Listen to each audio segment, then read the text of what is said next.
Good morning, everyone. Happy Tuesday. I hope all of your mugs are filled to the rim with your favorite cup of coffee or tea or whatever it is that you drink. I know that, my husband's family, it's tea. Mm-hmm. All day. Yeah, no, I'm a cup of coffee sort of person. Yeah, me too. Mm-hmm. Me too. And even my husband, since living in the U.S., he's British, has been converted. He's about 5 cups of coffee a day kind of guy. It's a lot. Well, it is a lot. Everybody has their thing, and that's fine. There could be worse things. Yeah, there right? could be worse. There could be very much worse things. 5 cups of coffee, all right, fine. Yeah. I feel like it's an intense day when I have 3. Like, I'm like, ooh, same. That's Absolutely. a big day for me. But yeah. 2 is like, if I don't have 2 though, I'm like, I think I need my second cup. Yeah, one is like, the teas are for the second one, totally. Basically. Exactly. I think 2, you're still in like a healthy range. I don't know where my husband sits with that, but it's fine. Again, there could be worse things. Right. So I won't nag him too hard about it, whatever gets you through the day. Okay, well, we have some very informative hot topics that I think are going to help you out, that I could have used actually. Same. Some of these I did not know. Yeah, I know, me either. Learn something new every day. Yes. And especially on ROI TV, you learn a lot of new things. You sure do. Watch a show or 2. Mm-hmm. Yep. Financial literacy. It's all about financial literacy here. It really is. All right, so according to NBC Washington, Real Estate Lingo, you should know before your home search begins. Mm-hmm. Like, I literally didn't know any of it. I knew, so they give us 4 different ones, and I knew one of them. Yeah, I didn't know any of them. Okay, all right. Yep, I'm just checking through them again. Yep, didn't know any of them. Mm-hmm. That's okay. Now you will. Now you will, and now you will. And now I know, just because I bought a house, I know one. But the first one, the pre-offer walk and talk. Mm-hmm. This one I've never heard of. I've never heard of this. Mm-hmm. I think in today's crazy competitive market, this is a really cool option to know about. Yeah. But if you are like, vying for a home and you know that you're going to probably be bidding on it and competing against a bunch of other people, you might maybe even consider waiving your home inspection. Right. You can ask for a pre-offer walk and talk and suss out the situation yourself. Mm-hmm. Yeah, so this is like a modified inspection. You don't actually have an inspector there, but it's something that you can kind of act as the inspector, like checking out the foundation, the roof, the appliances, like some of the other systems, like if you have an HVAC system. Personally, I'm like, I wouldn't know what to look for. I know. Like I'd have to spend some time on like the Google and the YouTube. Right. Before I did that, Yeah. Because I would be like, it has good bones, right? I think,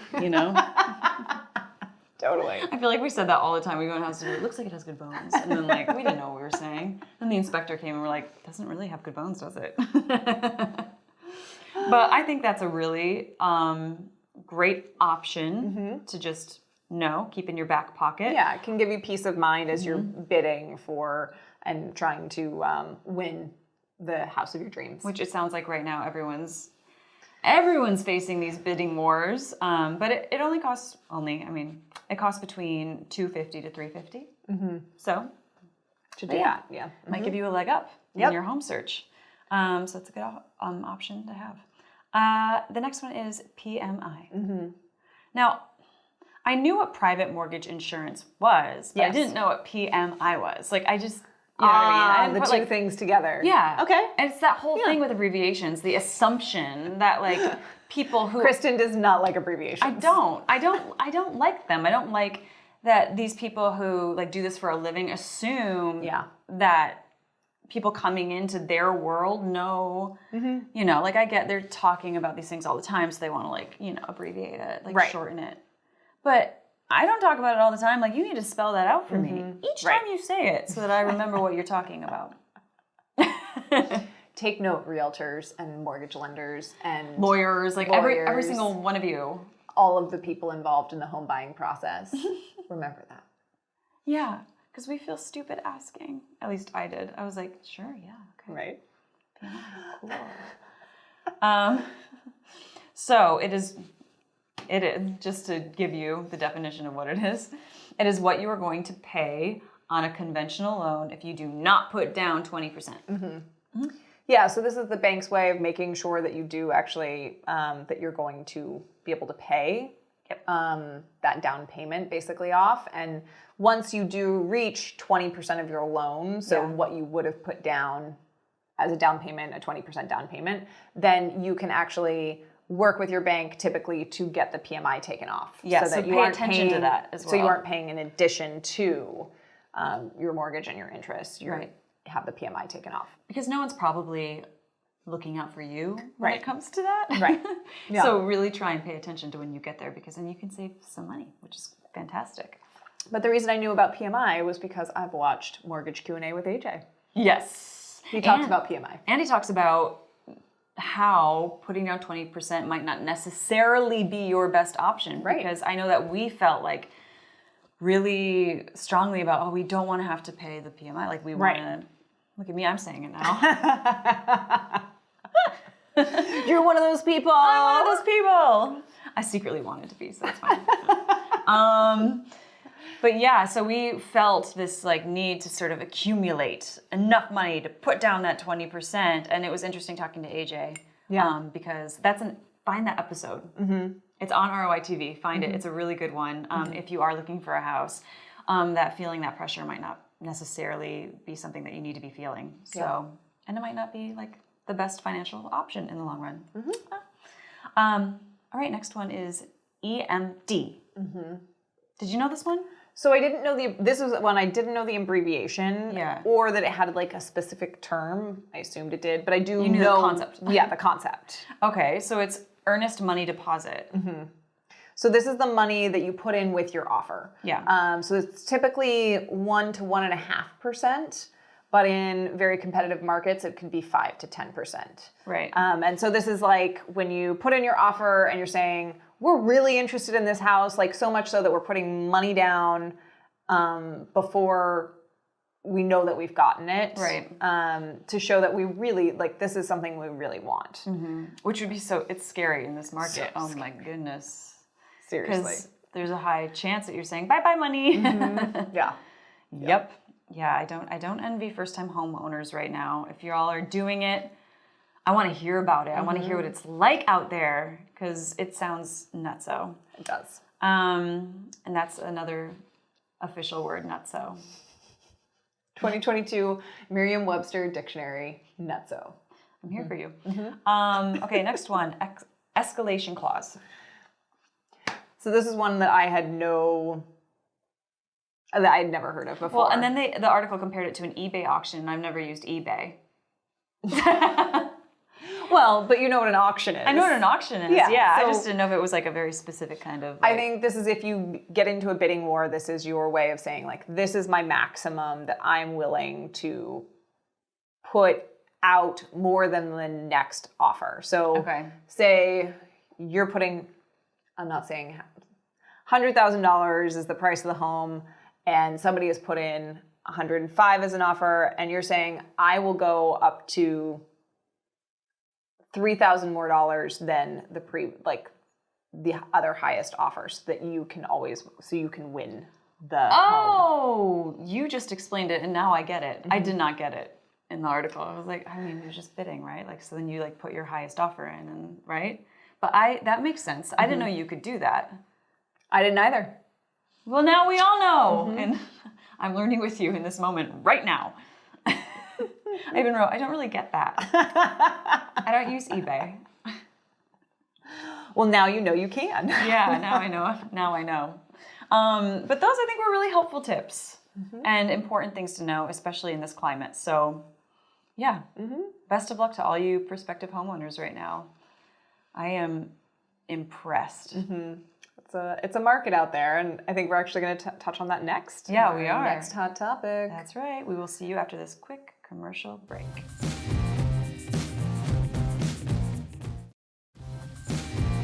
Welcome back, everyone. Okay, why don't we just dive right in? Yeah, let's do it. We're still talking real estate. It's Tuesday. It's Real Estate Tuesday today. It is Real Estate Tuesday because we have Mortgage Q&A with AJ on Tuesdays. Yep. Come on. So Real Estate Tuesday. We should make that a thing. We should. Okay, so this article is from Fortune, and spring is usually prime time for home buyers. That may not be the case this year. Yeah, this was interesting. I'm not. I was both surprised and not surprised. Like once they gave the argument about why home sales are trending down. Yeah. So for the month of January or the month of February, home sales were down 4.1% to the month of January. And typically you would see that rise. And in fact, it had been expected to rise by 1% for the month of February. And isn't that because of the lack of inventory? So yeah, they went into a couple different reasons as to why. Right. One is the lack of inventory. There's just not as many homes available because people have been buying homes so much the last 2 years. Yep. And then one of the other reasons is also mortgage rates are going crazy. And well, okay, maybe crazy isn't the word for it, but they're certainly trending up. Right. For the month of February, they're at 4.71%, Right. which is up 1.6% from December. So only 2 months prior. That's almost 2 percentage points That's major. more, which is a lot of money in the long run. And if you're looking at a 30-year mortgage, that makes a huge difference. Yeah, exactly. The article did say that sales are set to fall 30 to 40% by mid-year. So, Right. But it doesn't mean that home prices are actually going to go down because mortgages are going up as well as inventory is low. So your home price is actually going to go up by 22%. Zillow is expecting home prices to go up by the month of May. again, making this a really crazy market for buyers right now. I mean, hopefully people can wait it out. Just I know, right? take a pause, wait it out. If you I know. Can, if you I have can. a couple friends who are trying to get out of the city and into the suburbs. They're either having kids and want to have more space when they have the baby, or have kids and want to get to a better school district. Right. And it's just tough, man. Like they're getting outbid. There's just no inventory. Yeah, I know. You have to make so many more compromises, either on price or on what you find in the home or where it is. It's a tough market out there. I know. I have a friend who is looking in my area, and they bid over $100,000 over the asking price, And still didn't win and it? they lost. I mean, that's Right. out of control. Yeah. And that was when interest rates were still super low. Right. But yeah, I mean, I just don't envy. I don't envy it. I've had a couple of, we moved across the country to move to Philadelphia, and I've had a couple people back in California be like, so how long do you expect to stay in Philadelphia? And I'm like, I'm not moving anytime soon. I know, that's what. 1, I love my job. 2, we really like Philly. And 3, I do not want to buy a new home anytime soon. That's what I said to my husband. I was like, we have like a split level house. So it almost feels like there's like a bunch of levels. It's not very big. It's a 3-bedroom, 2-bathroom. But I was like, we're never moving. We'll just keep building up. we'll raise, because we have neighbors. We can't really build out. But I was like, we'll raise the roof. We'll turn, the attic into like, our bedroom. And we'll, get an ensuite and everything. Yeah. It'll be great. And we'll just keep like working our way up. There you go. I'm like, we're not going anywhere. Nope, not moving. Not moving. But a lot of people apparently are. Yes, I mean, life. People, what are you going to do? What are you going to do? And that's a very real thing when you live in the city. And I mean, it's the same. I feel like all of my friends are at, the point in their life where they're thinking about having children or recently had children. Right. And they're looking at that apartment living in the city and strollers on the subway. And they're saying, I don't think so. Yeah. And I'm like, That's why baby carriers are so great for city living. God, they're so good. When your kid's little, it's the best thing. my little rodent wouldn't stay in one. She was like, ah! Oh, well, yeah, you have to like get them used to it. Oh. I mean, that's what we She also did. wouldn't be swaddled. So, I mean, it was just like, No. She doesn't like to be like close. Like to be fenced in. No, she just wants to be free. She wants to be free. I'm like, she's just a little wildling. All right, so we are going to take a quick commercial break, but we will be right back, and I'm going to remind you about what shows are airing today on ROI TV.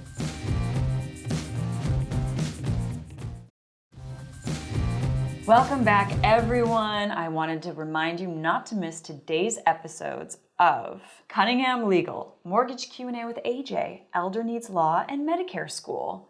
All great episodes. Be sure to tune in. You can watch them all on Amazon Fire TV, Roku, Apple TV, or on the ROI TV app on your iOS or Android phone. Check us out and make sure you're improving your financial literacy every day. Every single day. But we will see you tomorrow with more Coffee with Kem Hills.